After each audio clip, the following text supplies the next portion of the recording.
fancier post and rail system, or just try and tighten up their entrance a little bit. So there's still a amount of fencing that needs to go in. So there is. Okay. Yes, we do acknowledge that, but the landowner hasn't decided what exactly that they want to put in. So that's why that hasn't happened yet. To my understanding, what the landowner is mostly upset about is that, like I say, in my little text I tried to send through, is that the rock along the top of the actual road itself isn't bound by any sort of curb or physical barrier. So that as he drives over the course of probably a number of years along the edges of that road, it will eventually start to erode.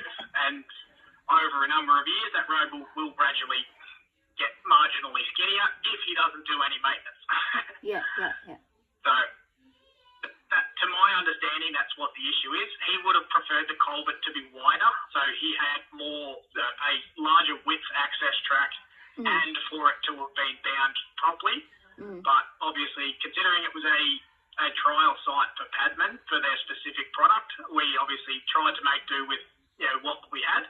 And we also allowed for an additional length of pipe from their standard design to try and widen up that overhead roadway as much as we possibly could. Sorry, what is Padman? Padman, they're basically like the Humes. They make precast products. Okay, so in terms of the erosion and the settlement and caving in of the batter, how do you suppose we should respond to the owners, or to the who's asking that question? I would suggest that we monitor it, because it is a trial site. We want to see how it operates as a trial. I don't expect there to be any issue in the sort of the nearest 5 years, let alone probably 10.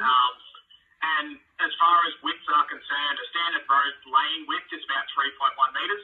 The landowner's got a clearance of 5 between the area he can actually drive. So he's got larger than a standard road lane to actually cross that culvert. So I don't believe that there's an issue, to put it that way, but it would depend on how he wants it fenced. If he wants it fenced, obviously he would narrow that considerably, depending on what type of fencing arrangement he chooses to go with. Okay. All right. So I think for now that's all that I wanted to confirm. I will speak to Scott and let him know. We've spoken earlier as well, and we were discussing that initial photo that you sent through. We were having a look, and we were in our initial, I guess, response, and we haven't responded, but it looks stable, and we've installed it in accordance with the standards, and we can be sure that it's safe and installed according to Absolutely.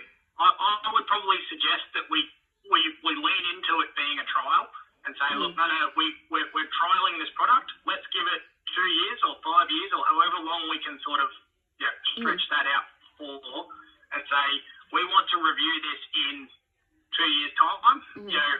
Prior to us giving sign off to the company. If there is a problem that's demonstrated within that 2 years, obviously we will come back and fix it. And if it's continually a problem from then on, obviously then we'll seek alternate solutions at that point. That's how I would suggest we play it, considering that the landowner got basically a new access culvert for free, essentially. I don't think it's worth jumping on the front foot and trying to change the current configuration when it's not demonstrated there's an issue now. That would be my suggestion anyway. Yeah, I think we agree with what you're saying. Okay. Thanks, Seb. No worries. Appreciate your time, Patricia. You too. Appreciate your time. Okay, bye. No worries. Thank